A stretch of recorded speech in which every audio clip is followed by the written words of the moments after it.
حکایت نمبر 13 باہمت شخص۔ مولانا روم رحمۃ اللہ علیہ ارشاد فرماتے ہیں کہ لومڑی کی بزدلی ضرب المثل ہے، لیکن جس لومڑی کی کمر پر شیر کا ہاتھ ہو کہ گھبرانا مت، میں تیرے ساتھ ہوں، تو باوجود ضعیف الہمت ہونے کے اس پشت پناہی کے فیض سے اس قدر باہمت ہو جائے گی کہ چیتوں کے ریوڑ سے بھی ہرگز خائف نہ ہوگی۔ شیر پر نظر ہونے کی وجہ سے وہ دلیر ہو جائے گی۔ یہی حال اللہ تعالیٰ کے خاص بندوں کا ہوتا ہے کہ وہ باوجود خستہ حال، شکستہ تن اور فاقہ زد چہروں کے باطل کی اکثریت سے خوف زدہ نہیں ہوتے۔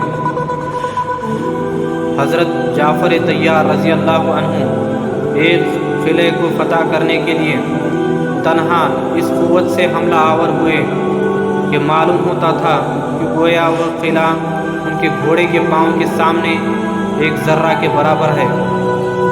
قلعے والوں نے خوف سے قلعے کا دروازہ بند کر لیا، کسی کو بھی سامنے آنے ہی کی ہمت نہ ہوئی۔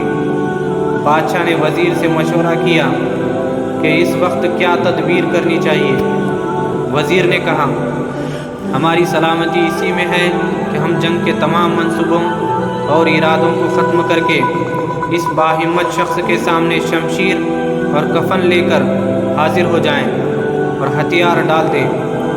بادشاہ نے کہا کہ آخر وہ تنہا ایک شخص ہی تو ہے، تو پھر ایسی رائے مجھے کیوں دی جا رہی ہے؟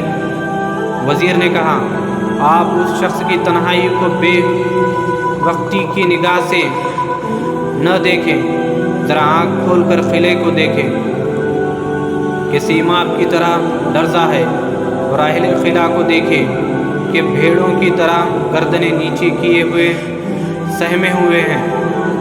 یہ شخص اگر تنہا ہے لیکن اس کے سینے میں جو دل ہے وہ عام انسانوں جیسا نہیں ہے۔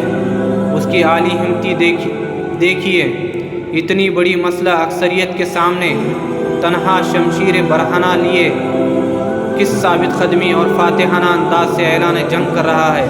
اللہ اکبر! ایسا معلوم ہوتا ہے کہ مشرق و مغرب کی تمام فوجیں اس کے ساتھ ہیں۔ وہ تنہا بجملہ لاکھوں انسانوں کے برابر ہے۔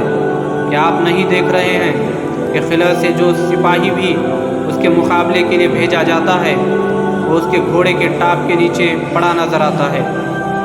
جب میں نے ایسی عظیم الشان فرادیت دیکھی تو پھر اے بادشاہ، آپ کو اس اکثریت سے کچھ بھی نہ بن پڑے گا۔ آپ کثرت اعداد کا اعتبار نہ کریں، اصل چیز جمعیت قلب ہے جو اس شخص کے دل میں بے پناہ ہے۔ یہ نعمت مجاہدات کے بعد تعلق باللہ کی برکت سے عطا ہوتی ہے۔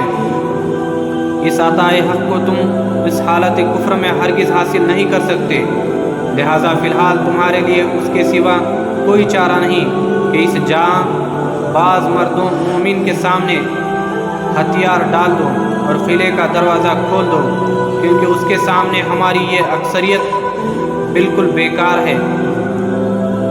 نگاہ مرد مومن سے بدل جاتی ہیں تقدیریں، جو ہو ذوق یقین پیدا تو کٹ جاتی ہیں زنجیریں۔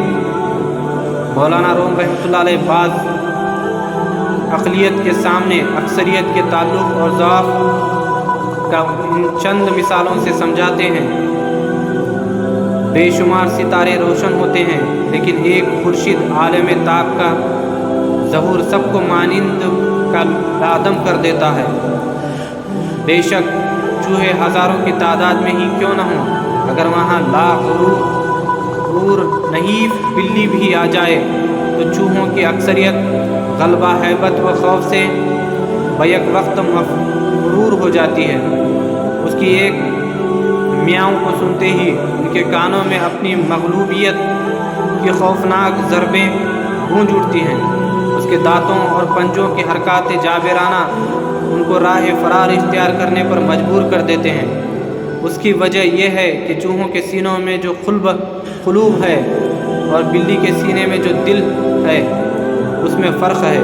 بلی کے دل میں جو جرات اور ہمت ہے وہ چوہوں کے قلوب میں نہیں۔ چوہوں کے اتنی بڑی جماعت کا ایک بلی کے سامنے حواس باختہ اور ہوش رفتہ ہو جانا اس امر کی دلیل ہے کہ بلی کی جان میں جرت قلبی کا پایا جانا اس سبب ہے کہ چوہوں کی تعداد اگر 1,00,000 بھی ہو تب بھی 1,00,000 قرون نحیف بلی کو دیکھ کر سب مغرور ہو جاتے ہیں۔ معلوم ہوا تعداد کوئی چیز نہیں، جرت اور ہمت ہی اصل چیز ہے۔ بھیڑ اور بکریوں کی تعداد ہزاروں میں ہی کیوں نہ ہو، لیکن قصاب کے ایک چھری کے سامنے اتنی بڑی اکثریت کی کوئی حیثیت نہیں ہوتی۔ دن کا وقت ہو یا رات کا، ملازمت کا مسئلہ ہو یا کاروبار کا، انسان کے دل و دماغ پر ہزاروں پریشانیاں منڈلاتی رہتی ہیں۔ ان افکار اور حواس کی کثرت پر نیند بیک وقت طاری ہو کر سب کو فنا کر دیتی ہے۔ جنگل میں بڑے بڑے سینگوں والے قد اور طاقت رکھنے والے جانور ہزاروں کی تعداد میں پائے جاتے ہیں، مگر اکیلا شیر اتنی دلیری سے حملہ کرتا ہے اور ان پر غالب آ جاتا ہے اور جس جانور کو چاہیے ہلاک کر دیتا ہے۔ تو اس حکایت سے ہمیں یہ درس حاصل ہوتا ہے، جب نصرت الہی پر کامل یقین ہو جائے تو مومن کے دل سے مخلوق کا خوف ختم ہو جاتا ہے۔ انسان دنیا میں بہت سے برے کام مختلف قسم کے خوف کی وجہ سے کرتا ہے۔ اگر خدا کی مدد پر یقین کامل ہو جائے تو انسان لاتعداد برائیوں سے بچ سکتا ہے۔